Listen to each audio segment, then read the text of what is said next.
Alrighty, hello everyone. It is measured response time once again. I'm Jeff, aka Ysengrin, and I'm joined as always by Safer. Say hi, Safer. Hi, Safer and Jeff. How has your week been? I think my week's been pretty good.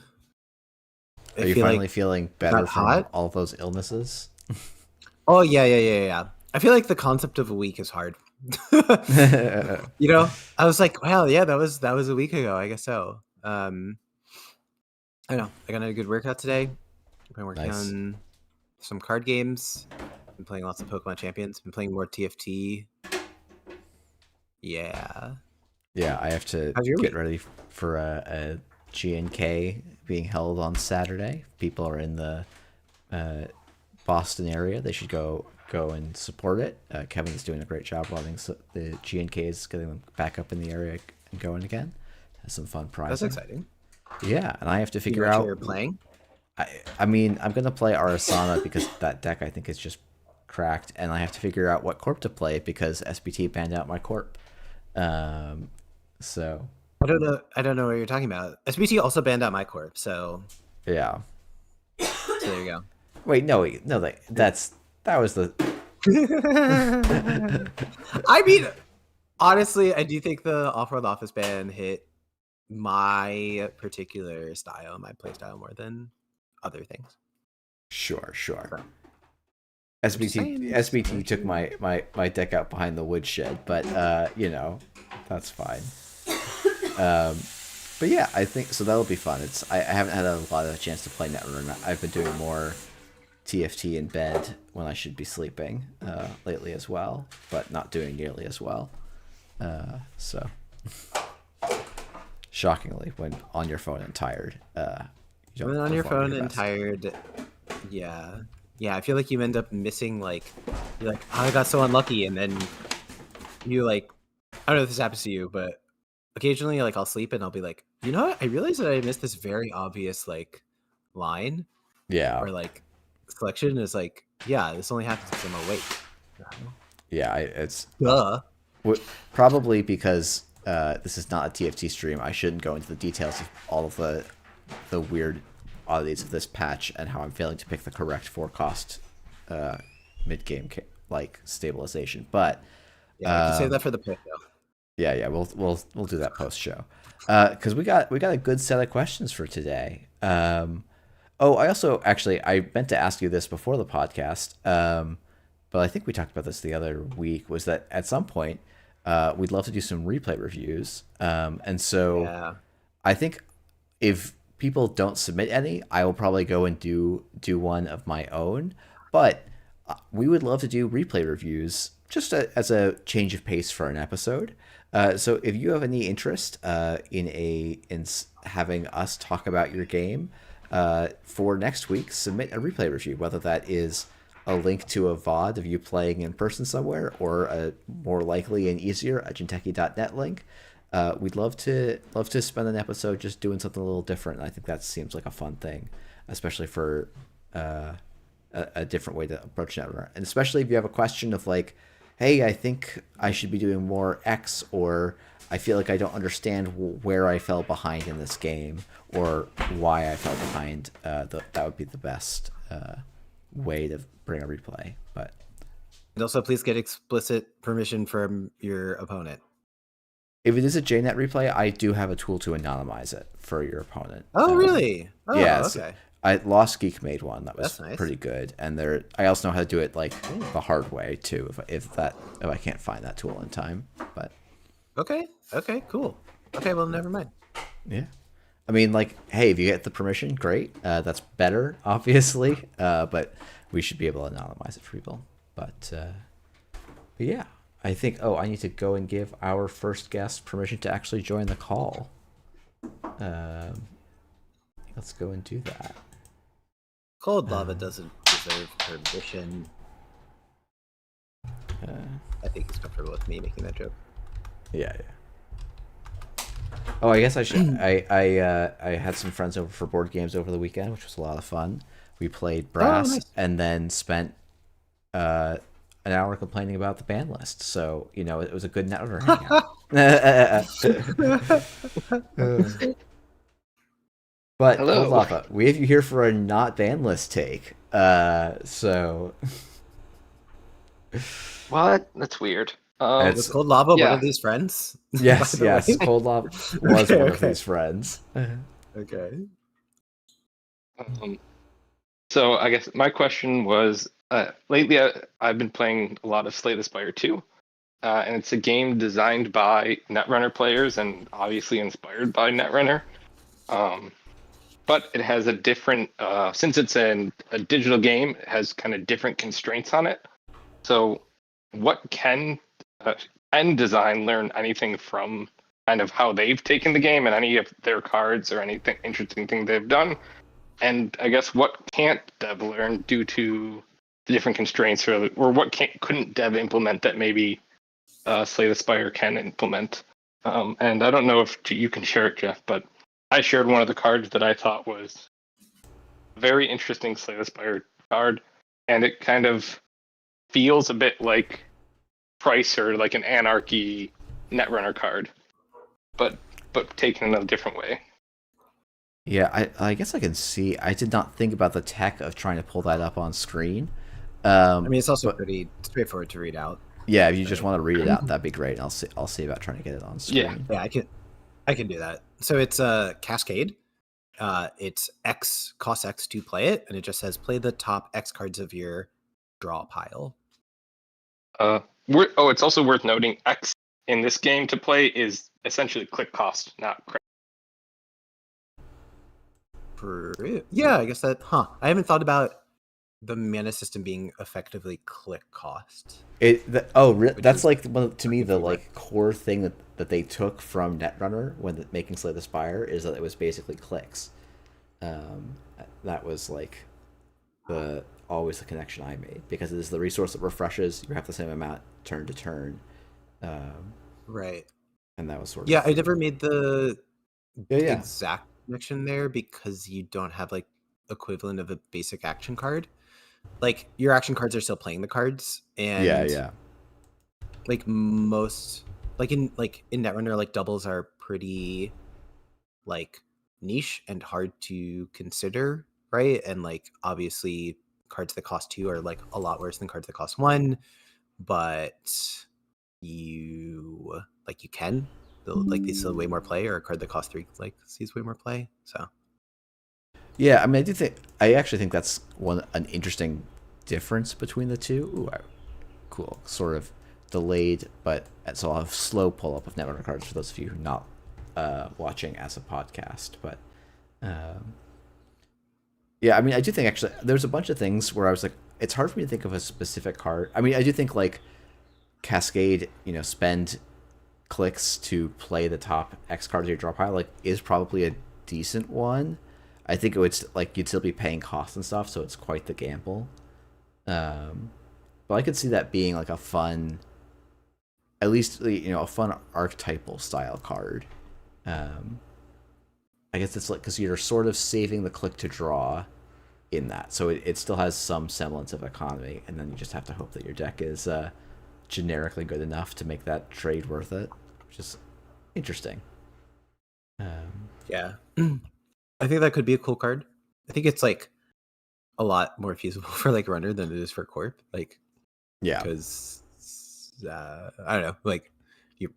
I guess actually in some ways, maybe it's not because like if you end up playing ice, like ice doesn't cost you anything in yeah, theory nominally to play.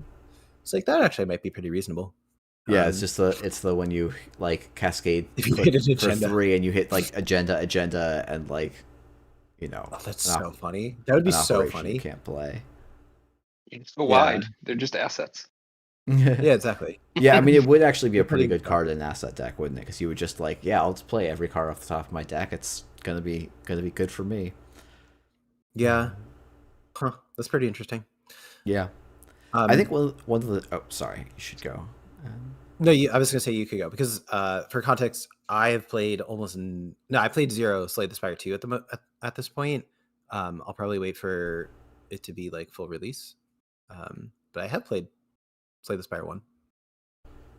Yeah, I think so. There's been a couple of different things that stood out to me. I was like, it's interesting because like Slay the Spire, like damage and block is like the fundamental currency of that game. In addition to the energy cost, like those are basically the things. And like Netrunner economy just doesn't work like damage does, and trying to make the damage on Slay the Spire cards work like Netrunner damage also doesn't make sense really. Um, so like I was like, oh, like acrobatics, one of my all-time favorite Slay the Spire cards, actually doesn't translate very easily to Netrunner. I mean, like you could literally put that text on a Netrunner card, and like it would be playable. In Anarch, it might even be busted. Um, but Yeah, I was it's gonna say it's somewhat like moshing. yeah, yeah. So it was a little bit hard for me to think of specific cards, but there was a lot of things where I'm like, um, I've definitely had a bunch of like custom cards that I've like batted around that are definitely Slay the Spire inspired. Like one of the things I think that's really interesting about Slay the Spire is like you're getting a new hand every turn, and like what would an ID like there was an Anarch ID that I think I remember throwing around of like discard your, at the when your turn ends or when your turn begins, discard your hand, draw 3 cards. Um, uh, I can say that I've had a playtest experience in the not that distant past that had an effect like that, and my conclusion was that it was not okay to print. Yeah, it is. It is like the number of cards. Like it has to. It is so busted to basically give the runner that style of draw. Yeah. Whereas like in a game that has a different resource system, like Magic, I think you probably could, because you'd like run out of your deck, you'd end up losing, and like the limiting resource um for cards that you can play during your turn is um like there's another resource that determines how many cards you can play during your turn. Whereas in Netrunner, like usually it's credit based, right? That carries over from turn to turn. So yeah, I think that there's a lot of differences between Slay the Spire systems, and also like it gets to do a lot of like really crazy, wacky card effects that are super cool and super fun, in part because it's a single player game and you want to be able to like do like the combo like kind of like busted things. I think like Cascade is a really interesting example because it's more focused on like the resources of the game, right? In this case, it is like you have a draw pile, and I mean even that is still different because you cycle through your deck very very frequently. But I think that the resource cards from Slay the Spire um, are the ones that probably are going to translate the best, but the ones that would be most excited to be inspired, like, that I'd probably find the most inspiration from or whatever, would be like the really crazy out there wacky designs. Like, I don't remember what the card is called, but like there's one where it's like you have like I think it's like you skip like the opponent's like attack like phase or whatever. It costs like 3. it's a You know Watcher what I'm talking card. about? It was what was it called? It's a Watcher? Shoot. I thought it was the other one. I thought it was like the knife poison one. Am I crazy? But Watcher as a general concept, I thought was actually like, I know it's like generally like very The good least well received when you get character, good at but it, but like yeah, is it the least well received character? yeah, by Huh. at least by high level players, I would guess. Like a lot of people feel like it's Really? just too strong and like not very Oh, exciting to sure. play. Um, Sure. I think learning it is interesting. yeah. Once you already know it is probably less interesting because it's too good. Yeah, but guess there's the card that's what was it? It was shoot, what was it called? Yeah, Vault. Take an extra turn after this one. End your turn. Thank you, Vault. Yes. Yeah, that is a Watcher card. Um, Oh. Huh. I guess as it's for like. Oh, sorry. Go ahead. no, if you're talking about Vault, go ahead. No. I was not going to talk about Vault. Oh, all right. I was gonna say as far as like wacky effects, and you were saying how like maybe damage and defense don't really translate to the currency of Netrunner. But I guess you could in some ways translate some of those cards into the win cons of Netrunner, so accesses or Mm-hmm. advancement counters. So like I don't know. There's some cards in Slay the Spire, and this wouldn't work in Netrunner because it tracks things over the game. But it's like do as much damage as all the cards you've drawn this combat, and it could be like access as many cards as the cards you've drawn this turn, or something like that. Where like you have to build around it, but it kind of those types of effects could be interesting. Yeah, I think maybe balance. Yeah, it's like one of the interesting things to me is like because basically Slay the Spire is either events or powers. Just because like it's a different system in that way. Like there is, as Safer was saying, like no basic action card. Like I guess arguably Strikes to Defense are your basic action card, and the whole goal of the game is to never play them, or like play them as little as possible. Which, arguably is the direction that Netrunner has been in for the last couple of years. But I don't know. Like we've definitely had people being like, I think we should be doing more basic action stuff than we are, which does make the translation a little tricky. I did also think though. I do think like people who want to get good at Slay the Spire, like, and also want to get good at Netrunner. I think one of the interesting things that Slay the Spire does not steal, but like that emphasizes pretty well is the like understanding, like Slay the Spire, like you will learn the fights, and every fight is asking a question, and then you have to figure out not just like how does my deck answer the question, but how does this hand get me to that answer in the correct way to minimize the damage, like figure out what the right like thing is. I think there's a lot of like, especially runner side, like going through that process of thinking about where am I, what is the end goal supposed to look like, and how do I get there from here.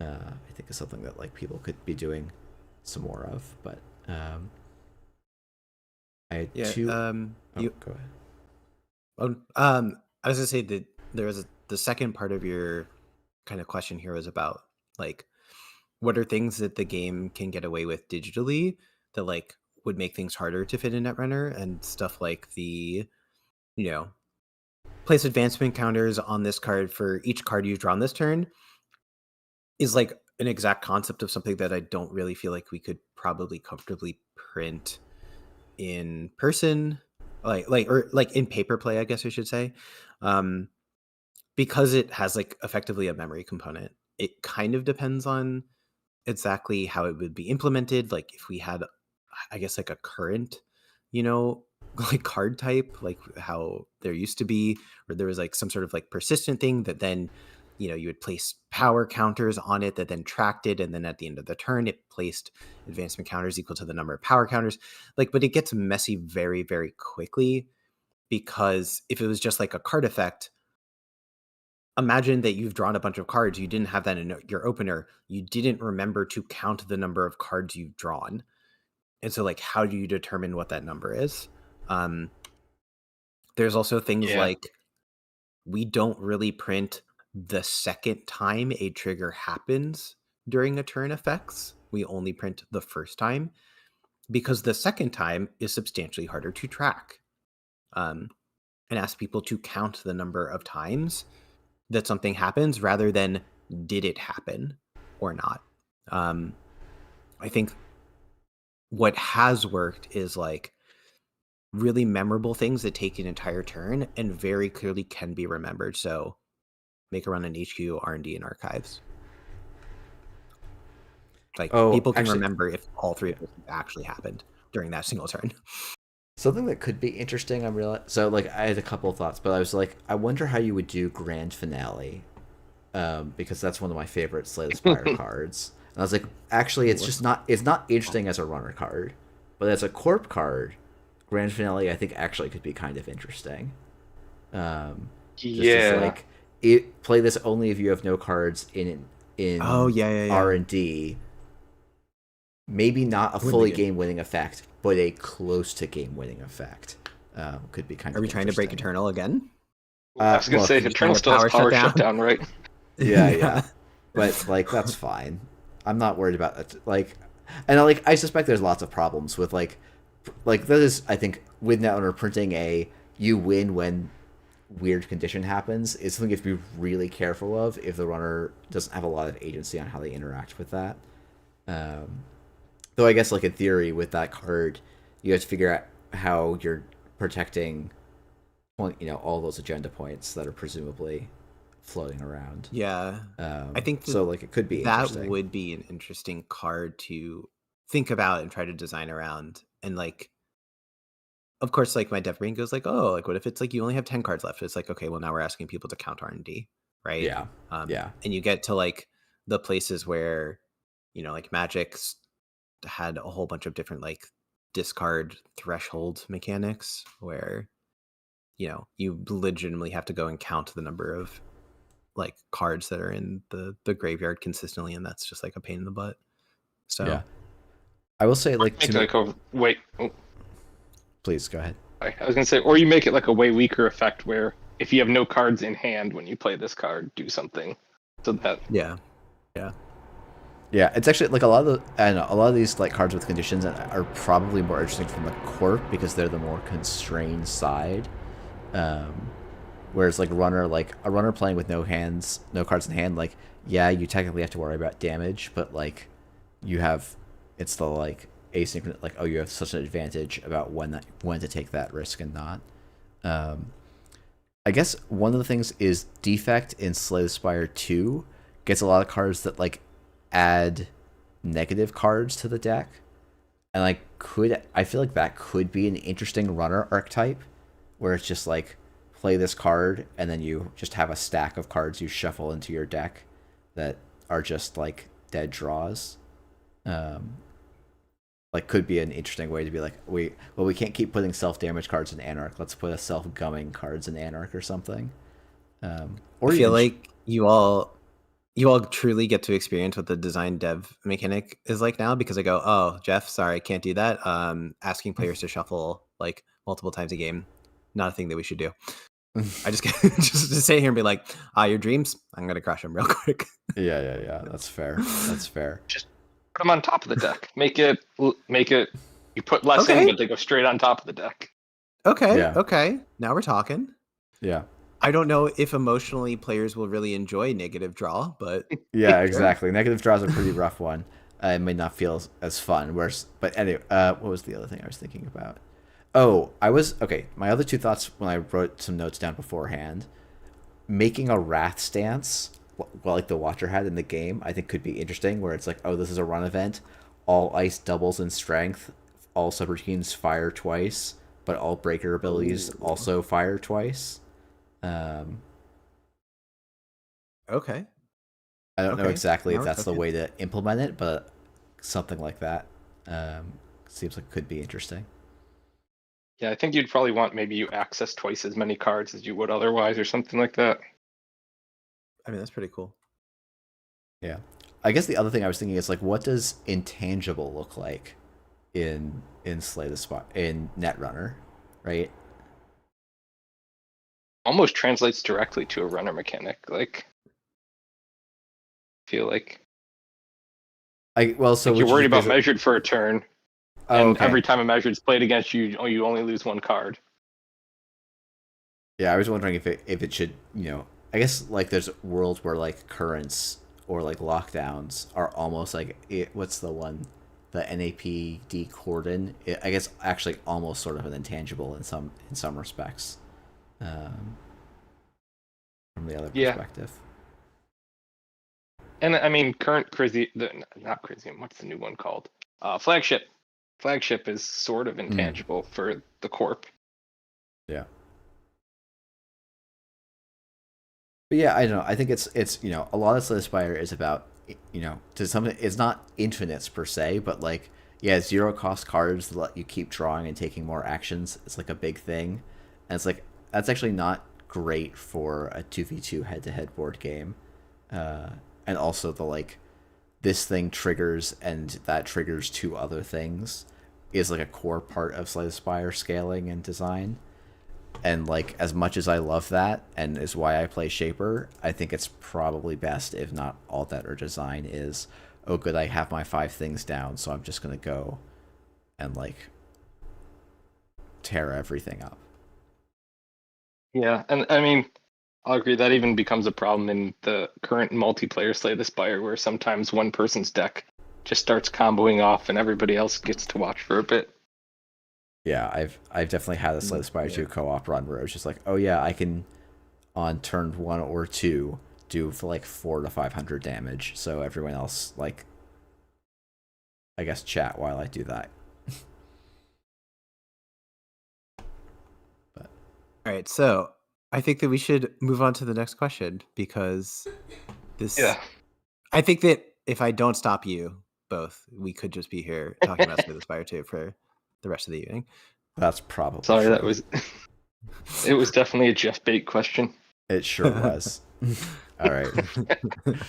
Thanks for having me. Thanks for coming on. Thanks for the question. All right. Let's go to our next question from Sanjay. Let's hope I got everything right. This is Sanjay from 2026. This is more of a take than a question, but I look forward to your responses. Presently, time travelers from the future use the ban list and card pool from the time of the tournament they are playing in.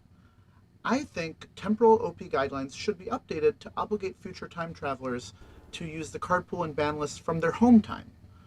This would keep players with future knowledge from accelerating the rate at which the present metagame, is solved, would provide valuable play data for the development team before problem cards are printed, and would prevent sicko time tourists from clogging up tournaments at periods when the meta is the most degenerate. Of course, time travelers from the past should continue to use the present card pool and ban list, but this would affect future time travelers. Sorry if this has already been discussed. Love the show. So I have to say that, one, this is a great take. I agree with most of what is said here. And okay, I agree with what most of what is said, but I just there's one little thing that's nagging at me a little bit, which is that there's a clear problem where if future time travelers are using their ban list rather than current ban lists, then how am I, as a past or present player, supposed to know what their deck is supposed to be like and supposed to know what the meta is? They have such an advantage. They get to study and know about the meta that they chose to travel to. That's just I don't know, it just seems like complete advantage. So I think that the take is based, but also has some clear flaws. Yeah, I mean, I do agree, and I'm a little bit scratching my head on why I didn't fix this when we were doing the big OPP rewrite. It just makes sense that you should be playing the format of the time you're in. I think the time traveler advantage is I mean, people talk about playtester advantage and stuff, but time traveler advantage dwarfs any of that by an order of magnitude in terms of advantage. I mean, actually, not even a single, multiple orders of magnitude, right? Yep. Did Sokka even really win Worlds? I mean, did 2024 Sokka win Worlds? Yeah, maybe that explains the whole thing. Sokka is actually just a time traveler and knows the meta. No. But, yeah, I don't know. I think that 2027 Jeff would not have made this OP guidelines mistake. Yeah. I mean, yeah, 2027 Jeff probably learned it the hard way, but I mean, there's so many policies in the organized play that are just oh yeah, oops, we made this mistake, let's go and fix it. So I appreciate Sanjay, who claimed to be from 2026, though I'm honestly starting to be a little skeptical. Good point. For helping me catch a missing flaw. I actually, I was thinking about this, and I feel like I brought this up on a previous episode of the any of the classique decks or whatever. When you sit down to play them, I always feel wait, did we just not understand how Netrunner worked in this era? Because if I play it with this understanding, I feel like I should always win as one side or the other. There's very few of them that I feel are that close to 50-50. We are going to turn this into a serious question somehow. I cannot believe it, but I completely agree.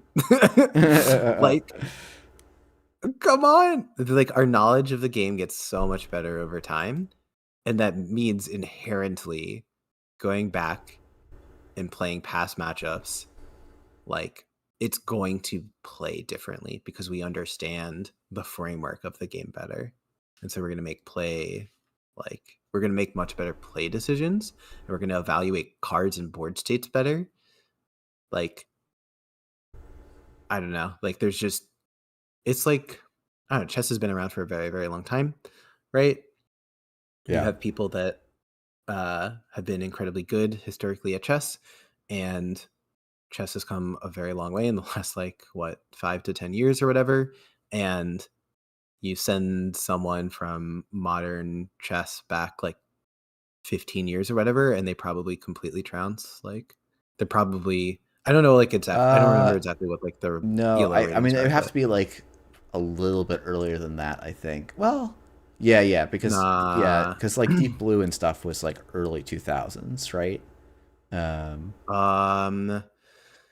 But yeah, but there was also it took a while for very large Stockfish revolutions to be with Stockfish widely available everywhere for sure. Right, and part of it is also the Stockfish being available, but then also doing replays and reviews with Stockfish, and then sitting on that for years to then develop additional game theory, right? Yeah, and actually understand not just move beyond the understanding. Oh yeah, it's just tactically beating me to Exactly. Okay, no, here's how it's approaching strategically as well. I think you had thrown in oh, we should do a GOAT question, and it's I think it's to me, there's probably only two people I would even think of, and it's they played in such different eras where it's very hard to compare. And I think this is the classic issue with any greatest of all time discussion. It's we never really we're always learning things about the games we play or changing the rules of the games we play, sometimes in ways we don't intend to, that just change what it means to be exceptional in different eras. I agree with whatever you're saying, but also Kendrick Lamar is in fact the GOAT. No fucking further questions. Thank you very much. So yeah, and I will say my classic experience is fairly limited to the Astro Kate and the Noise Polana matchups, which I both think are quite runner favored. But and so maybe there's others, but a lot of them, is my sense, is the corp has to draw pretty much exactly the right stuff, and the runner has to kind of not quite hit for a lot of those matchups to be particularly interesting. But at the time, those were 50-50 matchups, and it's I don't want to say people back then were playing wrong, because they are, in many cases, some of them are still around, and many of them would have easily beaten me at any point in time in those games. But it's an interesting thing where it's there's probably nuances I'm not understanding because I don't play in that meta as much. But also, the I remember there being discussions about whether or not to trash pad campaign, and it's oh, that you just don't almost ever in a lot of cases. Yeah. It does not matter if the NEH deck has 30 credits; they cannot win without keeping a Sansan on the board and an Astro token. So the whole game is about that, not about their money. And sometimes their money is the way you handle that, but not always. So, but yeah, thank you, Sanjay, for that question. Apologies we didn't play in the space quite as much, and I managed to make it serious and all of that. But I mean, I would, I think it's I love their answer for this. Yeah, I do think it's interesting to think about if a time traveler came and said oh yeah, time traveler shows up from 2026 in a 2025 thing and says, yeah, sorry, extracts banned, so I'm not, what does that do? What does that do? How do we think about the game then? Or yeah, I don't know. I honestly, if a time traveler was coming back in time and telling me the ban list, I'd be no, go talk to the dev team right now, please. I don't let's fix things while we still can. Yeah, let's go print a trick shot that has slightly different numbers on it, please. Yeah, please. Trick shot just well, okay. Trick shot's an unfair example because you literally took another shot at trick shot. So okay, sure, fine.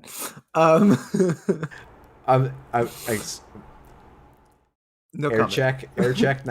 I feel like you can't look at me with a straight face and say, "Oh, that's not revisiting Trick Shot in some degree." But it is revisiting Trick Shot in some degrees. I would say that it's more inspired by rather than specifically trying to. Yeah, it's not trying to fix a printed. It's not trying to be a fixed version of Trick Shot. It's trying to exactly. Yeah, and that's fair. I want the unrestricted, doesn't need to have synergy but balanced Trick Shot because that card was incredibly fun. Yeah, that's fair. That's fair. A guy talking about the evolution of Magic type Endless Wild, like the first aggro deck didn't show up until '96. So like, yeah, it takes time for people to figure things out, and like, it's not meant to dismiss the achievements of Netrunner people because we are all standing on the shoulders of players that came before us. But it's like, oh yeah, we probably do understand new things about the game that maybe they did not quite yet grasp at the time.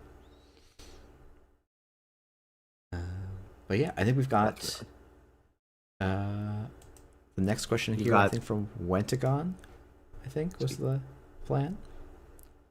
Sure. I don't actually know if I officially did an order for this one. So. Oh, okay, yeah. Well, I figured this was still on the like slightly lighter discussion topics. So this is a good one. Yeah. Do you have any pet, air quotes, neglected cards that you wish you could play because they're cool or interesting, but the card just isn't quite there from a competitive standpoint? And if you could magically fix or patch them, how would you do it? For example, I think Carnivore is such a cool card with an obviously very powerful effect, but the combination of the cost to install and the cost to use it makes it a little too situational to sacrifice your console slot for. I think you could make it 2 credits to install and it would not break the game. Jeff, would you like to speak to Carnivore? Oh my goodness.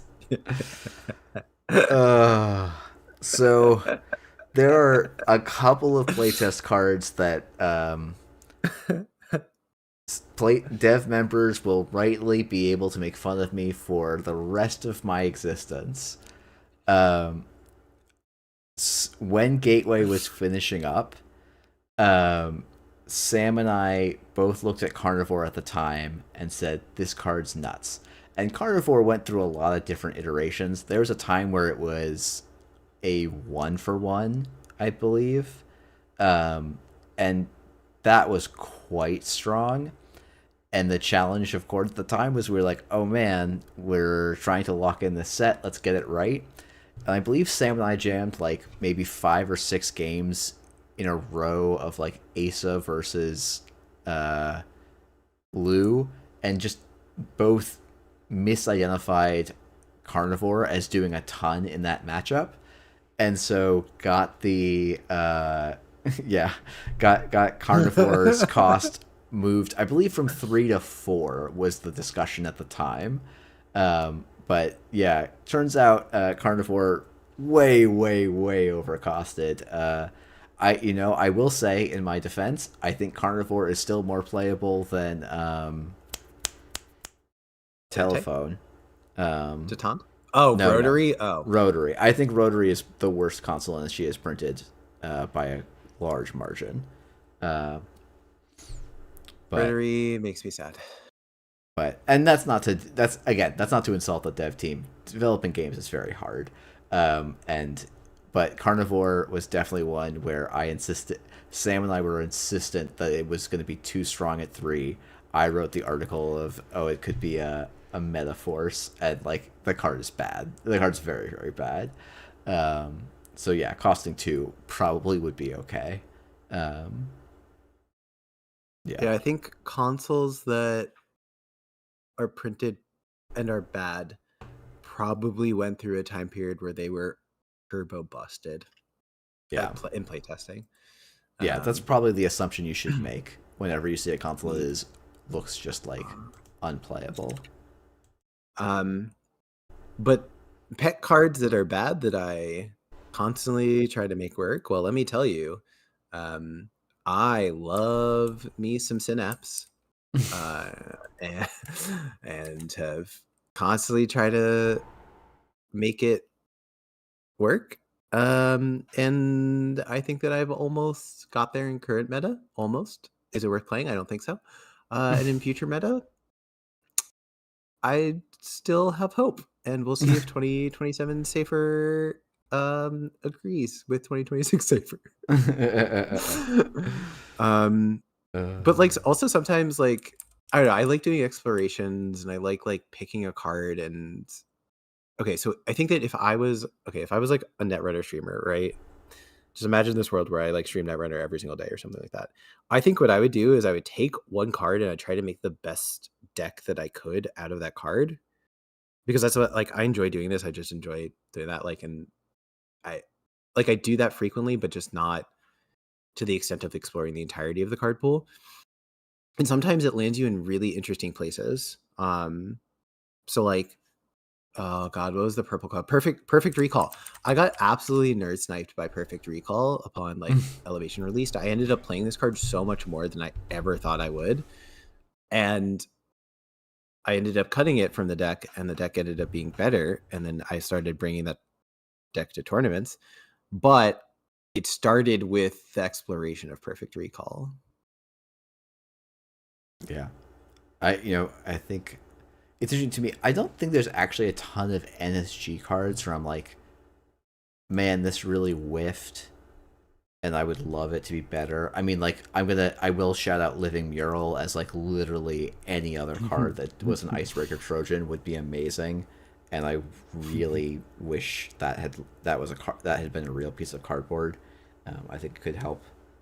I think it'd be interesting. Like, actually, I guess the thing I would love to see is non-Arasanas playing Trojans, because I think Trojans are pretty interesting, but it is like it is a when people talk about constricting the design space, like it's one of those things where like I think Arasana restricts the Trojan design space significantly, which is no, they just have to be viruses, right?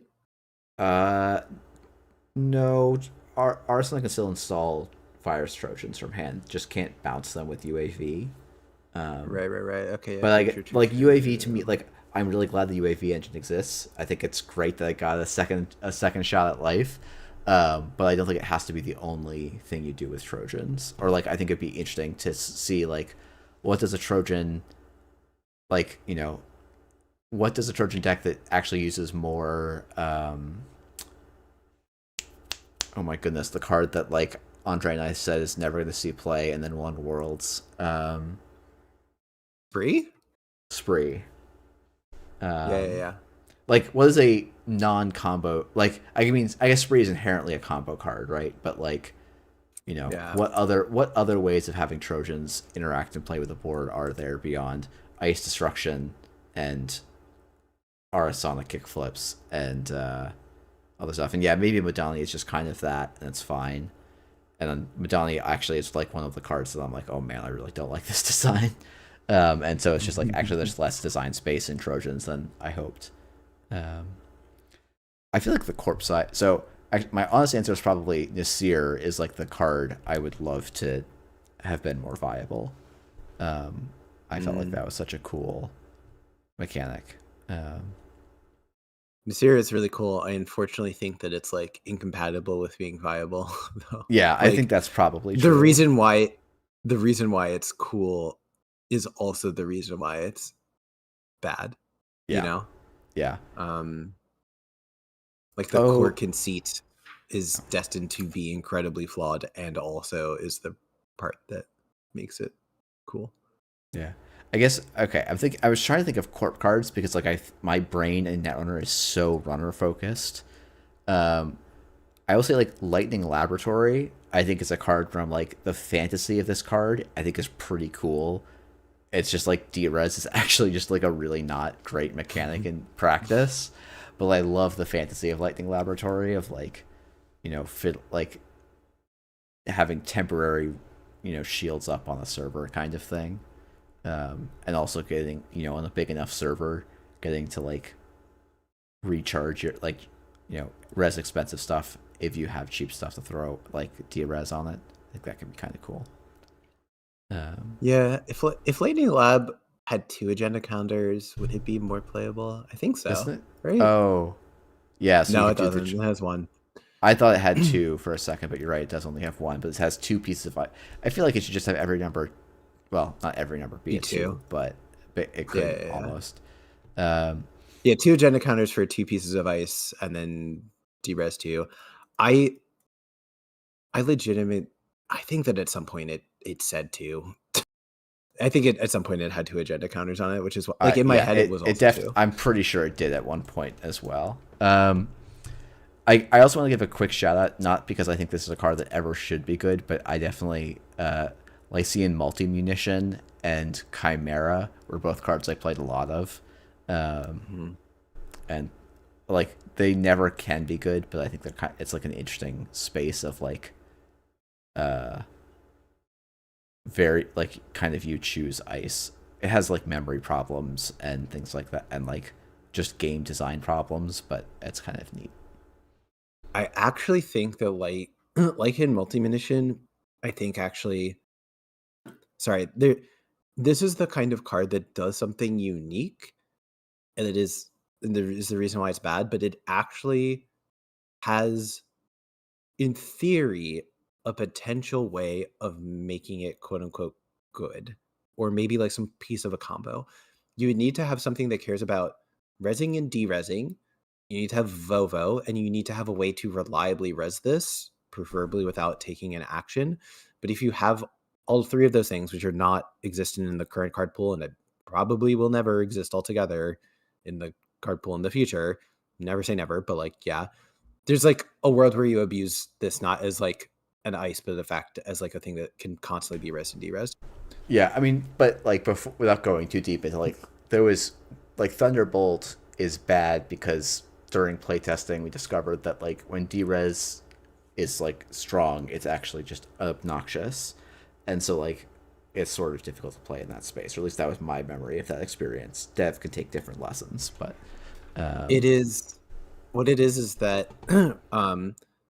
deresing for the corporation is actually, as it was described at the time, a form of recursion, which I basically agree with, where the idea is that because you cannot naturally deres cards, a lot of res effects are considered to be like one-time use, right? Like we have designed cards like Ping around being like you get the effect once, and then all of a sudden if you can deres it, you can now pay the cost again to get the effect, right? Yeah, because like Ping is undercosted because of the kicker, like the on-res effect. And it's like, oh yeah, if you get that on-res effect every time, like you are very happy paying for paying kind of thing. Exactly. So like that's why the res stuff from Corp side, like I think that if we had a lot more time with it, maybe it would have completely disappeared. Maybe we would have found specific card effects that made it work and made it make sense. But like Thunderbolt is a really just like generally good example of a card itself that it's like, yeah, you get a benefit when you res a thing, and like inherently, if you were resing and then deresing your things very frequently, you could get a lot of benefit out of it. Okay, great, but like the effect itself is so undertuned just because of how repeatable and abusable other cards could have made it. Yeah. Hello, cat. I'm going to make. My last one that I'm thinking of is Apex. Just like letting, if Apex also drew you a card when you triggered the putting a card face down, feels like that would have just made that deck like actually something.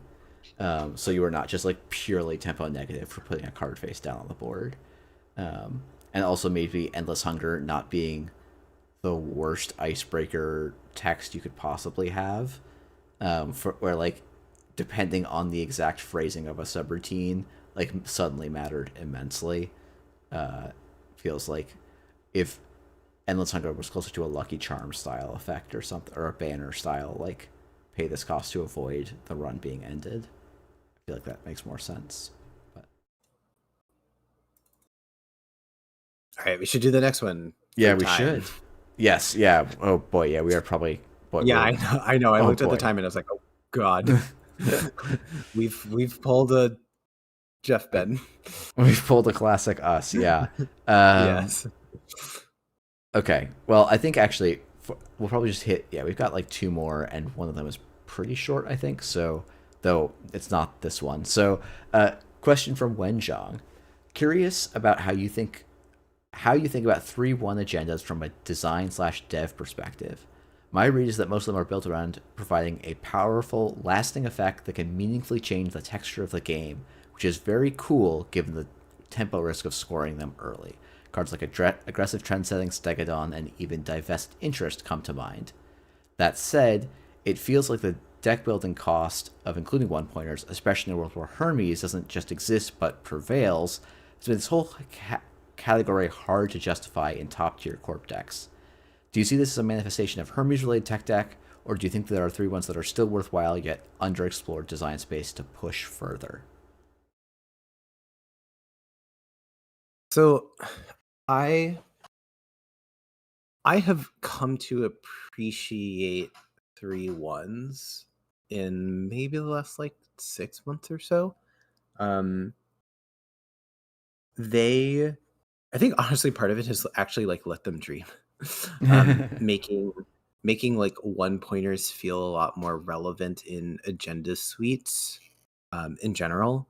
And I think that's I think that's one of the positive aspects, and like I think it's one of the nice things about Let Them Dream, and like what it's doing to agenda suites, where like 3-1s feel a lot more. There's an actual reason to put 3-1s in your deck for agenda density reasons. But a lot of my most hated agendas of all time are 3-1s. Stegodon is probably. Cool buddy, do I hate Stegodon? I think I could spend like 20 minutes talking about all the reasons why I hate Stegodon. That whole conversation we just had about derezzing being recursion for corpse is like only part of Stegodon's sins, but it's certainly part of them, right? It has like 3 or 4 sins. I can list them out at some point, but not now. It's its own question. That's its own question. So someone gets an easy layup for true. Week. I also hate false lead, not as a player. I like Thule. Going back to the previous question, I love Thule. I love playing Thule. Probably my favorite deck since returning to the game was Barf Thule. I don't know if there's another name that properly goes by now, but like combo list, it used false lead. I really enjoyed playing Alco last season. I enjoyed playing decks that had false lead in them.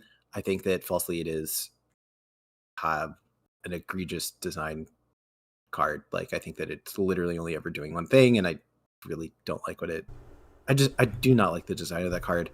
All this is to say that like those are kind of like some of the power levels that 3-1s need to be because of the deck building costs, because the deck building costs are so high. But you have something like Oracle Think Tank, Eminent Domain, and I also like Regenesis, I would say, on the whole, where like these feel like they are actually contributing something positive to the game. And I think Aggressive Trend Setting is actually also a 3-1 that I really like. It's not particularly powerful, but I think it does avoid a lot of the pitfalls of like the what is it, Ares AR enhanced security, which was another one of my favorite all-time agendas to play. I'm a Thule enjoyer. What can I say? You and every CTM player ever apologizing for like one of the just like grindiest cards of all time. I enjoyed playing the card, and in decks that it enabled, I do think it is a good and healthy card for the game. I can be both of these people. But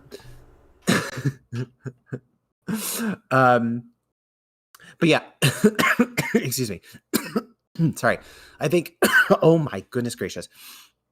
I think that 3-1s basically, when their design concept comes around and has the potential to be toxic, basically the power level that a 3-1 stat requires ends up making them toxic. And so like, because of some 3-1s that I've been working on, and because like so many 3/1s have currently been banned actually from the current card pool. Like I've now just have like a much better appreciation for 3/1s and like what a good 3/1 can look like and what it can do. Jury's still out about Hermes, in my opinion, because I think that it's a mixed bag. Yeah, I think to me, like Hermes is not the reason, like is not the thing to me that like sets up 3/1 design. Like Hermes obviously makes including 3/1s in your deck worse, but it's already kind of bad to include the 3/1 in your deck. So they need to be like game defining in a way, which is like a very risky design space and requires a lot of like careful thought about like, okay, like you never want the game to really be about did the runner contest the first card unadvanced card in a remote server. But at the same time, if your 3/1 is not towing that line, why did you put that in there rather than a 3/2 or a accumulate resources or a, any of a plethora of other cards that generate a lot of tempo? And so it's a little tricky. I think Wenjong's, as a related question, especially 3/1s like Oracle Think Tank and the Domain and Regenesis seem to approach 3/1s from a very different angle than like texture. And like I actually think they all three of those cards to me are actually texture cards. They just don't have ongoing card effects the way that Trendsetting Stegodon or like Divested Interest do, but they change the way the game is played in some ongoing fashion, which I think is like kind of a 3/1 has to do that to some degree. I guess Regenesis is the one that maybe doesn't because it actually just is a. I actually don't think it has to. So the thing is, okay, Regenesis is like it's like a 3/4. It's basically like a 3/1. It is a 3/1 that doesn't fall into that pit trap of did you install it and contest it on turn 1 because it requires setup, right? Yeah. Other than Hansei play Regenesis, right? Well, no, you can't because Regenesis specifically has text to avoid that. So no, I mean you can't literally like fast advance it out, but like you can Hansei let it cook for a single turn and then turn 2 you score it out. Yeah, there is you could do like a turn 1 Hansei, install Regenesis, install a piece of ice, and if you don't check archives or or seal Regenesis, like it's scored. But when Sting was legal, I've done that play a non-trivial number of times. Yeah. But actually, so like a card like Superconducting Hub is underbaked like for like just power wise. But if this said you get +3 maximum hand size and you draw 3 cards when you score this, like this Superconducting Hub is like way more real as like a consideration to put in your deck if you already. Well, but that does have that is ongoing permanent effect then, right? Yeah, but like max hand size is not some sort of game breaking effect. Like the actual thing here. No, it is. Okay, let's. Okay, fine. You get +2 maximum hand size, and you draw. Do you draw 2 cards? You get 2 credits back. Let's just say, I think that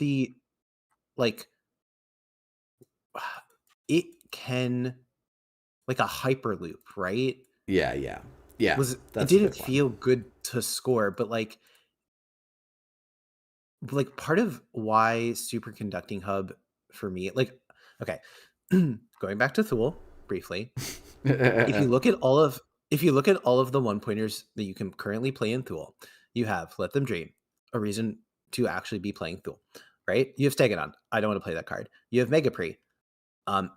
It looks a lot more real than it actually is. You have Bifurcation. Cool. It's a 2/1, so we're going to play it. Aggressive Trendsetting. Not a good card. I've tried to make it work plenty of times. And then the only other card that you can legally play is Superconducting Hub. Unironically, the best 3/1, in my opinion, that you can play in Thule is Superconducting Hub. And part of it is because, yes, it just sits there on the table. You're comfortable with it sitting on the table. And then when you score it out, yes, you paid money, but you got it off of the table because at some point you did in fact need to get it off the table, and you didn't have to waste your entire goddamn turn scoring out a single point, right? Like you actually got to refresh some resources. And so like, I don't know, if a 3-1 said you gained 7 credits, that's probably a pretty playable 3-1. Yeah, that's true. Oh man, this Midnight. I really wish Midnight 3 had been Midnight 4, but that's a whole separate thing I bring up literally every time.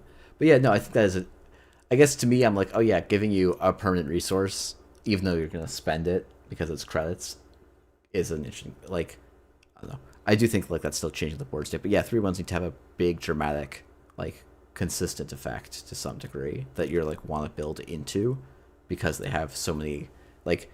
They are going to cost you 4 clicks an entire turn, and you're going to get 1 point out of them, so you have to get quite a bit.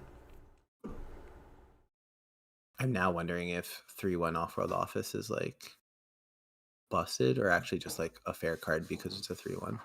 I feel like it's probably fairly close to a fair card. I guess like there's a, I guess is the one hesitation there is you can literally nano management score it at 0 cost, and like that's not fun. I'm sorry, but that's 2 cards from your hand. Who like just who like insert Andre's rant about green mail scoring from hand. which I disagree with. Thank you very much, Andre. But also dude, like unironic. Okay, I'm sorry, but we can't argue that nano managing out of 3-1 is good. 0 credits is busted. Yeah, no, that's fair. That's fair.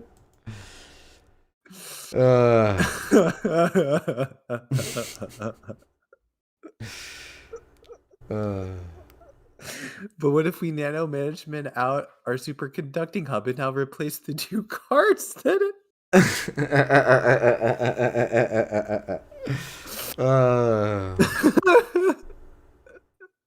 boy.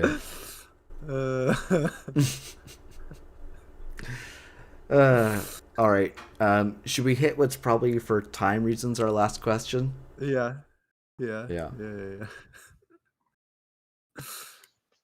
Hi, folks. With the last ban list update that brought. Oh, I'm. This is Anarcho Mushroom, by the way. It's to Seb and Ob. There was a bit of a sentiment, I feel, among some competitive players that the changes were a little bit sudden and a little bit knee-jerky, and a lot of expectation, I think, was that the ban list was going to be a no changes ban list just because of the lack of data that existed for the metagame.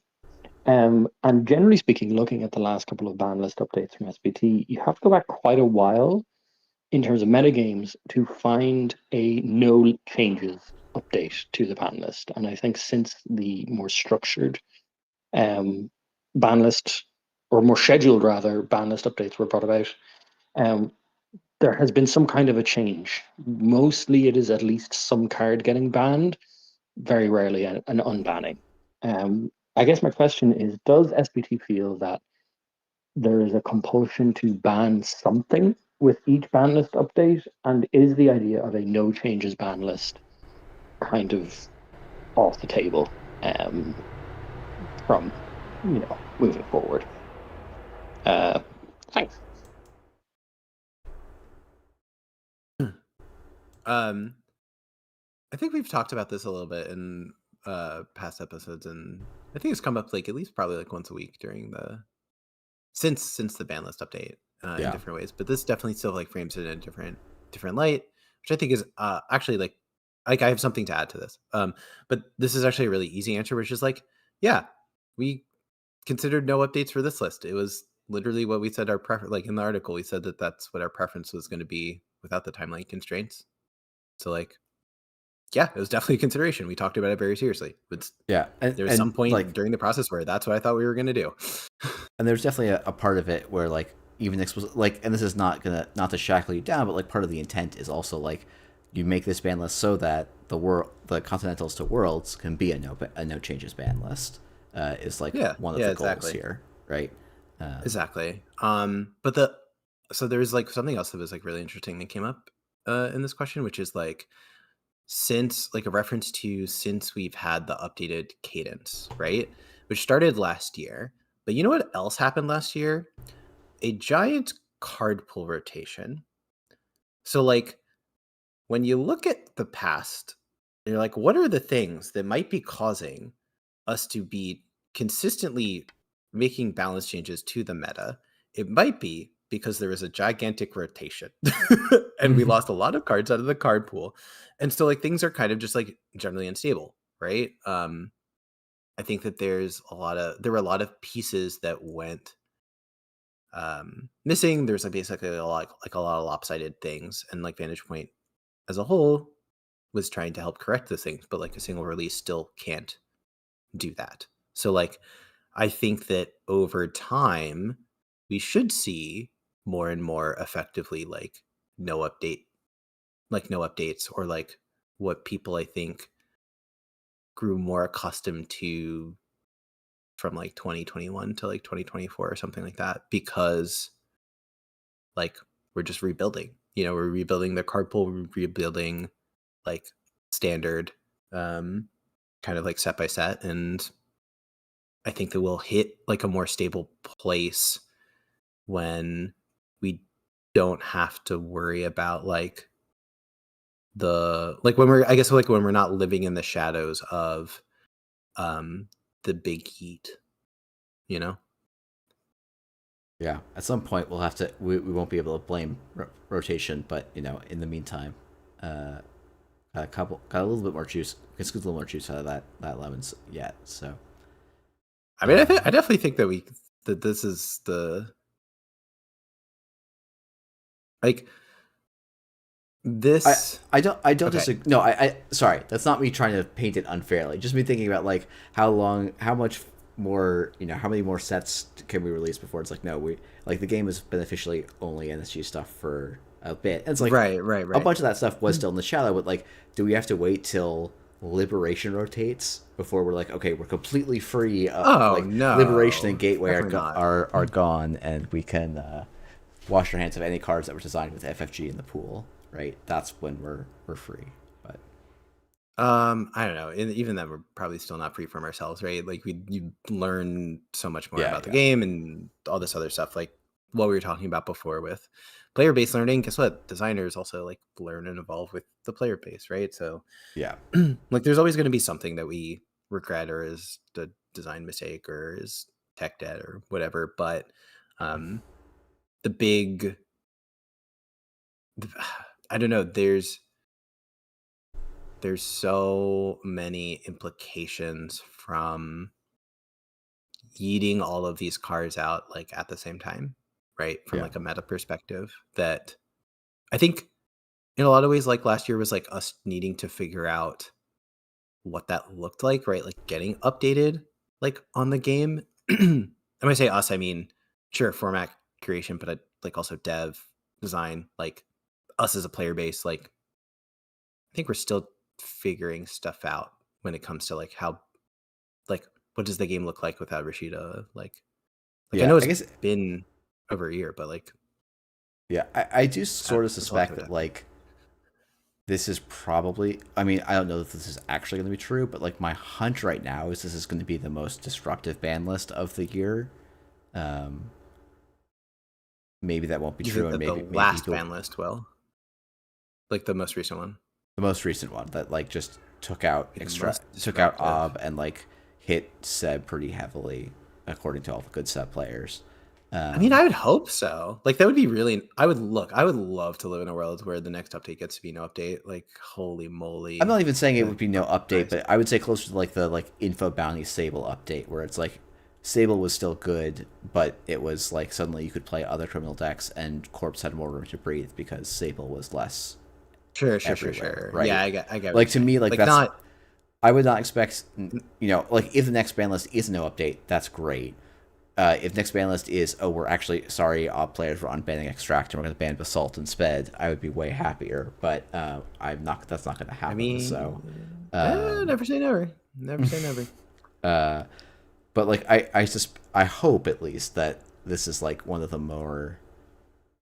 last like, we have to actually burn this archetype to the ground, where this archetype was had been part of the game for a while, right? I think that's one of the things that's felt a little jarring about this ban list was like Seb and Ob were both just like parts of the meta, and it's not like, oh, they're like parasitic decks that have cropped up all of a sudden. It's like, oh no, these have been in the game, and suddenly they're just like, gone.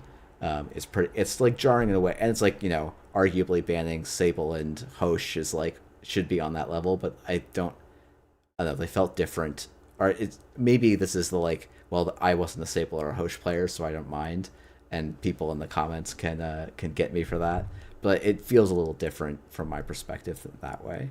But I mean, I do enjoy Sable quite a bit.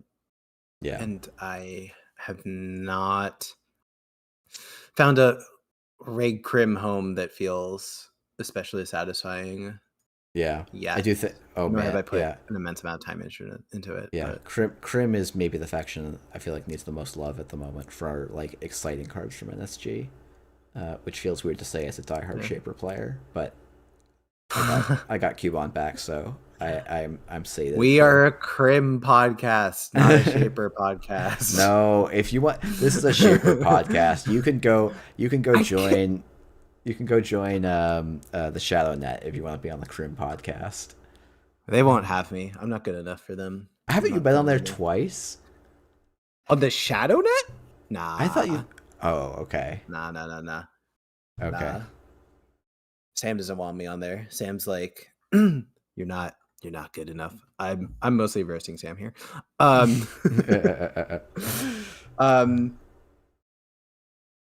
One, we can have more than one Crim podcast. I'm just gonna say that. Two, one, I think I'm primarily a Corp player, but when I play Runner, obviously I'm playing Crim, and then occasionally I'll play Anarch.